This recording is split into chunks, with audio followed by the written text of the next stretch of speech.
दुर्गा सप्तशती चतुर्थ अध्याय। इंद्रादि देवताओं द्वारा देवी की स्तुति। ध्यान। सिद्धि की इच्छा रखने वाले पुरुष जिनकी सेवा करते हैं तथा देवता जिन्हें सब ओर से घेरे रहते हैं, उन जया नाम वाली दुर्गा देवी का ध्यान करें। उनके श्री अंगों की आभा काले मेघ के समान श्याम है। वे अपने कटाक्षों से शत्रु समूह को भय प्रदान करती हैं। उनके मस्तक पर आबद्ध चंद्रमा की रेखा शोभा पाती है। वे अपने हाथों में शंख चक्र कृपाण और त्रिशूल धारण करती हैं। उनके 3 नेत्र हैं। वे सिंह के कंधे पर चढ़ी हुई हैं और अपने तेज से तीनों लोकों को परिपूर्ण कर रही हैं। ऋषि कहते हैं, अत्यंत पराक्रमी दुरात्मा महिषासुर तथा उसकी दैत्य सेना के देवी के हाथों मारे जाने पर इंद्र आदि देवता प्रणाम के लिए गर्दन तथा कंधे झुकाकर उन भगवती दुर्गा का उत्तम वचनों द्वारा स्तुति करने लगे। उस समय उनके सुंदर अंगों में अत्यंत हर्ष के कारण रोमांच हो आया। देवता बोले, संपूर्ण देवताओं की शक्ति का समुदाय ही जिनका स्वरूप तथा जिन देवी ने अपनी शक्ति से संपूर्ण जगत को व्याप्त कर रखा है, समस्त देवताओं और महर्षियों की पूजनीय उन जगदम्बा को हम भक्तिपूर्वक नमस्कार करते हैं। वे हम लोगों का कल्याण करें। जिनके अनुपम प्रभाव और बल का वर्णन करने में भगवान शेषनाग, ब्रह्मा जी तथा महादेव जी भी समर्थ नहीं हैं। वे भगवती चंडिका संपूर्ण जगत का पालन एवं अशुभ भय का नाश करने का विचार करें। जो पुण्यात्माओं के घरों में स्वयं ही लक्ष्मी रूप से, पापियों के यहाँ दरिद्रता रूप से, शुद्ध अंतःकरण वाले पुरुषों के हृदय में बुद्धि रूप से, सत्पुरुषों में श्रद्धा रूप से तथा कुलीन मनुष्यों में लज्जा रूप से निवास करती हैं, उन आप भगवती दुर्गा को हम नमस्कार करते हैं। देवी, आप संपूर्ण विश्व का पालन कीजिए। देवी, आपके इस अचिंत्य रूप का असुरों का नाश करने वाली भारी पराक्रम तथा समस्त देवताओं और दैत्यों के समक्ष युद्ध में प्रकट हुए आपके अद्भुत चरित्रों का हम किस प्रकार वर्णन करें। आप संपूर्ण जगत की उत्पत्ति में कारण हैं। आप में सत्वगुण, रजोगुण और तमोगुण, ये तीनों गुण मौजूद हैं, तो भी दोषों के साथ आपका संसर्ग नहीं जान पड़ता। भगवान विष्णु और महादेव जी आदि देवता भी आपका पार नहीं पाते। आप ही सबका आश्रय हैं। यह समस्त जगत आपका अंशभूत है, क्योंकि आप सबकी आदिभूत अव्यकृता परा प्रकृति हैं। देवी, संपूर्ण यज्ञों में जिसके उच्चारण से सब देवता तृप्ति लाभ करते हैं, वह स्वाहा आप ही हैं। इसके अतिरिक्त आप पितरों की भी तृप्ति का कारण हैं। अतएव सब लोग आपको स्वधावी कहते हैं। देवी, जो मोक्ष की प्राप्ति का साधन है, अचिंत्य महाव्रत स्वरूपा है, समस्त दोषों से रहित जितेंद्रिय तत्वों ही सार वस्तु मानने वाले तथा मोक्ष की अभिलाषा रखने वाले मुनिजन जिसका अभ्यास करते हैं, वह भगवती परा विद्या आप ही हैं। आप शब्द स्वरूपा हैं। अत्यंत निर्मल ऋग्वेद, यजुर्वेद तथा उद्गीत के मनोहर पदों के पाठ से युक्त सामवेद का भी आधार आप ही हैं। आप देवी त्रयी, तीनों वेद और भगवती हैं। इस विश्व की उत्पत्ति एवं पालन के लिए आप ही वार्ता के रूप में प्रकट हुई हैं। आप संपूर्ण जगत की घोर पीड़ा का नाश करने वाली हैं। देवी, जिससे समस्त शास्त्रों के सार का ज्ञान होता है, वह मेघ शक्ति आप ही हैं। दुर्गम भव सागर से पार उतारने वाली नौकारोप दुर्गा देवी जी भी आप ही हैं। आपकी कहीं भी आसक्ति नहीं है। कैटभ के शत्रु भगवान विष्णु के वक्ष स्थल में एकमात्र निवास करने वाली भगवती लक्ष्मी तथा भगवान चंद्रशेखर द्वारा सम्मानित गौरी देवी भी आप ही हैं।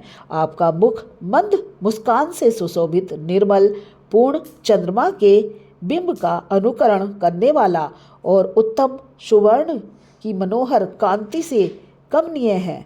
तो भी उसे देखकर महिषासुर को क्रोध हुआ और सहसा उसने उस पर प्रहार कर दिया। यह बड़े आश्चर्य की बात है। देवी वही मुख जब क्रोध से युक्त होने पर उदय काल के चंद्रमा की भांति लाल और तनी हुई भोग के कारण विकराल हो उठा। तब उसे देखकर जो महिषासुर के प्राण तुरंत नहीं निकल गए, यह उससे भी बढ़कर आश्चर्य की बात है, क्योंकि क्रोध में भरे हुए यमराज को देखकर भला कौन जीवित रह सकता है। देवी आप प्रसन्न हो। परमात्मा स्वरूपा आपके प्रसन्न होने पर जगत का अभ्युदय होता है और क्रोध में भर जाने पर आप तत्काल ही कितने कुलों का सर्वनाश कर डालती हैं। यह बात अभी अनुभव में आई है, क्योंकि महिषासुर की यह विशाल सेना क्षण भर में आपके कोप से नष्ट हो गई। सदा अभ्युदय प्रदान करने वाली आप जिन पर प्रसन्न रहती हैं, वे ही देश में सम्मानित है। उन्हीं को धन और यश की प्राप्ति होती है। उन्हीं का धर्म कभी शिथिल नहीं होता तथा वे ही अपने हष्ट पुष्ट स्त्री पुत्र और भृत्यों के साथ धन्य माने जाते हैं। देवी आपकी ही कृपा से पुण्यात्मा पुरुष प्रतिदिन अत्यंत श्रद्धापूर्वक सदा सब प्रकार के धर्मानुकूल कर्म करता है और उसके प्रभाव से स्वर्गलोक में जाता है। इसलिए आप तीनों लोकों में निश्चय ही मनवांछित फल देने वाली हैं। माँ दुर्गे आप स्मरण करने पर सब प्राणियों का भय हर लेती हैं और स्वस्थ पुरुषों द्वारा चिंतन करने पर उन्हें परम कल्याणमयी बुद्धि प्रदान करती हैं। दुख दरिद्रता और भय हरने वाली देवी आपके सिवा दूसरी कौन है, जिसका चित्त सबका उपकार करने के लिए सदा ही दयार्थ रहता हो। देवी इन राक्षसों के मारने से संसार को सुख मिले तथा ये राक्षस चिर काल तक नरक में रहने के लिए भले ही पाप करते रहे हो, इस समय संग्राम में मृत्यु को प्राप्त होकर स्वर्गलोक में जाएं। निश्चय ही यही सोचकर आप शत्रुओं का वध करती हैं। आप शत्रुओं पर शस्त्रों का प्रहार क्यों करती हैं? आप शत्रुओं पर शस्त्रों का प्रहार क्यों करती हैं? समस्त असुरों को दृष्टिपात मात्र से भस्म क्यों नहीं कर डालती? इसमें एक रहस्य है। ये शत्रु भी हमारे शस्त्रों से पवित्र होकर उत्तम लोकों में जाएं। इस प्रकार उनके प्रति भी आपका विचार अत्यंत उत्तम रहता है। इस प्रकार खड़ग के तेज की भयंकर दीप्ति से तथा आपके त्रिशूल के अग्रभाग की घनीभूत प्रभा से चौंधियाकर जो असुरों की आंखें फूट नहीं गईं, उसमें कारण यही था कि वे मनोहर रश्मियों से युक्त चंद्रमा के समान आनंद प्रदान करने वाले आपके इस सुंदर मुख का दर्शन करते थे। देवी आपका शील दुराचारियों के बुरे बर्ताव को दूर करने वाला है। साथ ही यह रूप ऐसा है जो कभी चिंतन में भी नहीं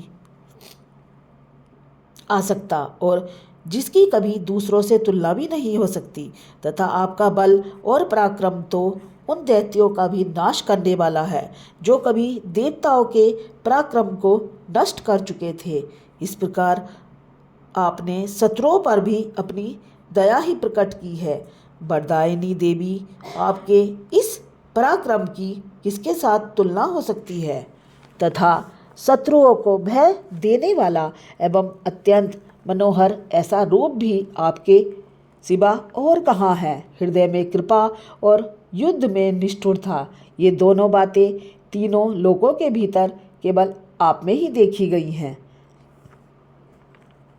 मात, आपने शत्रुओं का नाश करके इस समस्त त्रिलोकी की रक्षा की है। उन शत्रुओं को भी युद्ध भूमि में मारकर स्वर्गलोक में पहुंचा दिया तथा उन्मत्त दैत्यों से प्राप्त होने वाले हम लोगों के भय को भी दूर कर दिया।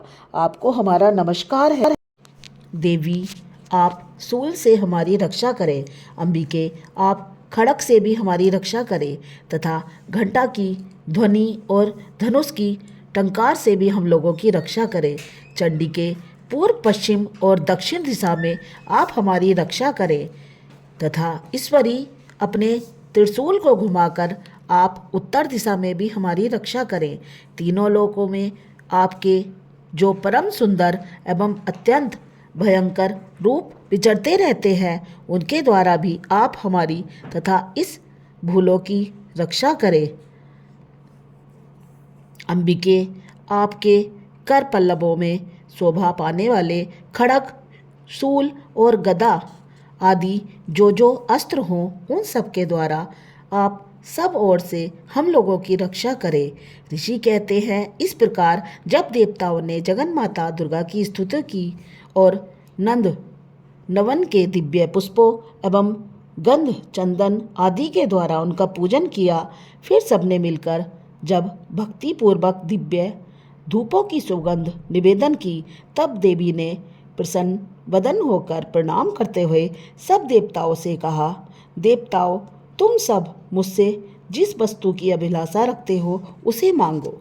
देवता बोले, भगवती, हमारी सब इच्छा पूर्ण कर दी, अब कुछ भी बाकी नहीं है, क्योंकि हमारा यह शत्रु महिषासुर मारा गया। महेश्वरी, इतने पे भी यदि आप हमें और वर देना चाहती हैं तो हम जब जब आपका स्मरण करें तब तब आप दर्शन देकर हम लोगों के महान संकट दूर कर दिया करें तथा प्रसन्न मुखी अंबिके, जो मनुष्य इन स्रोतों द्वारा आपकी स्तुति करे, उसे वित्त, समृद्धि और वैभव देने के साथ ही उसकी धन और स्त्री आदि संपत्ति को भी बढ़ाने के लिए आप सदा हम पर प्रसन्न रहे। ऋषि कहते हैं, राजन, देवताओं ने जब अपने तथा जगत के कल्याण के लिए भद्रकाली देवी को इस प्रकार प्रसन्न किया, तब वे तथास्तु कहकर वहीं अंतर्ध्यान हो गईं। भोपाल, इस प्रकार पूर्व काल में तीनों लोकों का हित चाहने वाली देवी जिस प्रकार देवताओं के शरीरों से प्रकट हुई थी, वह सब कथा मैंने कह सुनाई। अब पुनः देवताओं का उपकार करने वाली वे देवी दुष्ट दैत्यों तथा सुम निसुम का वध करने एवं सब लोगों की रक्षा करने के लिए गौरी देवी के शरीर से जिस प्रकार प्रकट हुई थी, वह प्रसंग मेरे मुँह से सुनो। मैं उसका तुमसे यथावत वर्णन करता हूँ। जय माता दी। चौथा अध्याय पूरा हुआ। क्षमा प्रार्थना। परमेश्वरी, मेरे द्वारा दिन रात सहस्त्रों अपराध होते हैं, यह मेरा दास है, यो समझकर मेरे उन अपराधों को तुम कृपा पूर्वक क्षमा करो। परमेश्वरी, मैं आवाहन करना नहीं जानती, विसर्जन करना नहीं जानती तथा पूजा करने का ढंग भी नहीं जानती, क्षमा करो। देवी सुरेश्वरी, मैंने जो मंत्रहीन, क्रियाहीन और भक्तिहीन पूजन किया है, वह सब आपकी कृपा से पूर्ण हो। सैकड़ों अपराध करके भी जो तुम्हारी शरण में जा जगदम कह पुकारता है, उसे वह गति प्राप्त होती है जो ब्रह्मादि देवताओं के लिए भी सुलभ नहीं है। जगदम्बे, मैं अपराधी हूँ, किंतु तुम्हारी शरण में आई हूँ, इस समय दया का पात्र हूँ, तुम जैसा चाहो करो। देवी परमेश्वरी, अज्ञान से, भूल से अथवा बुद्धि भ्रांत होने के कारण मैंने जो न्यूनता या अधिकता कर दी हो, वह सब क्षमा करो और प्रसन्न हो जाओ। सच्चिदानंद रूपा परमेश्वरी, जगन माता कामेश्वरी, तुम प्रेम पूर्वक मेरी यह पूजा स्वीकार करो और मुझ पर प्रसन्न रहो। देवी सुरेश्वरी, तुम गोपनीय से गोपनीय वस्तु की रक्षा करने वाली हो। मेरे निवेदन किए हुए इस जप को ग्रहण करो और तुम्हारी कृपा से मुझे सिद्धि प्राप्त हो। बोलो शेरा वाली माता की जय।